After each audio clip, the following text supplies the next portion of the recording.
ಇತ್ತೀಚೆಗಷ್ಟೇ ಇಂಗ್ಲೆಂಡಿನ ಪ್ರತಿಷ್ಠಿತ ಗ್ರೀನ್ ಆಸ್ಕರ್ ಐಸ್ಟನ್ ಪ್ರಶಸ್ತಿಯನ್ನು ಪಡೆದ ಭಾರತದ ಸೆಲ್ಕೋ ಸೋಲಾರ್ ಸಂಸ್ಥೆಯ ಸಾಧನೆಯನ್ನು ಕೇಂದ್ರ ಪರ್ಯಾಯ ಇಂಧನ ಸಚಿವ ಪ್ರಹ್ಲಾದ್ ಜೋಶಿ ಅವರು ಶ್ಲಾಘಿಸಿ ಅಭಿನಂದಿಸಿದರು. ವಿಕೇಂದ್ರೀಕೃತ ಸೌರ ವಿದ್ಯುತ್ ಬಳಕೆಯಿಂದ ಬಡತನ ನಿವಾರಿಸುವಲ್ಲಿ ಸೆಲ್ಕೋ ಸಂಸ್ಥೆಯ ನಿಲುವು ಹಾಗೂ ಕಳೆದ 3 ದಶಕಗಳಲ್ಲಿ ಸಂಸ್ಥೆ ಸಾಗುತ್ತಿರುವ ರೀತಿಯನ್ನು ಪ್ರಸ್ತಾಪಿಸಿದ ಅವರು, ದೆಹಲಿಯ ತಮ್ಮ ಕಚೇರಿಯಲ್ಲಿ ಸೆಲ್ಕೋ ಸಂಸ್ಥೆಯ ಮುಖ್ಯ ಕಾರ್ಯನಿರ್ವಹಣಾಧಿಕಾರಿ ಮೋಹನ್ ಭಾಸ್ಕರ್ ಹೆಗಡೆ ಹಾಗೂ ಡಿಜಿಎಂ ಗುರುಪ್ರಸಾದ್ ಶೆಟ್ಟಿ ಅವರನ್ನು ಅಭಿನಂದಿಸಿದರು.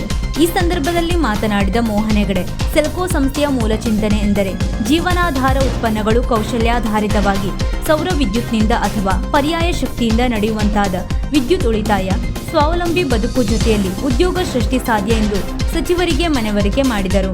ಇದನ್ನು ಮೆಚ್ಚಿದ ಸಚಿವರು ಈ ರೀತಿಯ ಕೌಶಲ್ಯಾಧಾರಿತವಾದ ಉತ್ಪನ್ನಗಳ ಹಾಗೂ ಸರ್ಕಾರದ ಬೇರೆ ಬೇರೆ ಯೋಜನೆಗಳ ಸಾಧ್ಯಾಸಾಧ್ಯತೆಗಳನ್ನು ವಿಸ್ತೃತವಾಗಿ ನೀಡುವಂತೆ ಸಲಹೆ ನೀಡಿದರು.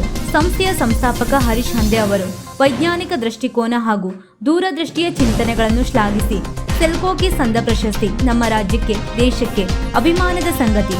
ಪ್ರಧಾನಮಂತ್ರಿ ನರೇಂದ್ರ ಮೋದಿಜಿ ಅವರ ಇಂಧನ ಕ್ಷೇತ್ರದ ಸ್ವಾವಲಂಬಿತನಕ್ಕೆ ಹಾಗೂ ಆತ್ಮನಿರ್ಭರ ತತ್ವಕ್ಕೆ ನಿಮ್ಮ ಕೆಲಸ ಪೂರಕವಾಗಿದೆ ಎಂದು ಮೆಚ್ಚುಗೆ ವ್ಯಕ್ತಪಡಿಸಿದರು. ಈ ವೇಳೆ ಸೆಲ್ಕೋ ಡಿಜಿಎಂ ಗುರುಪ್ರಸಾದ್ ಶೆಟ್ಟಿ ಉಪಸ್ಥಿತರಿದ್ದರು.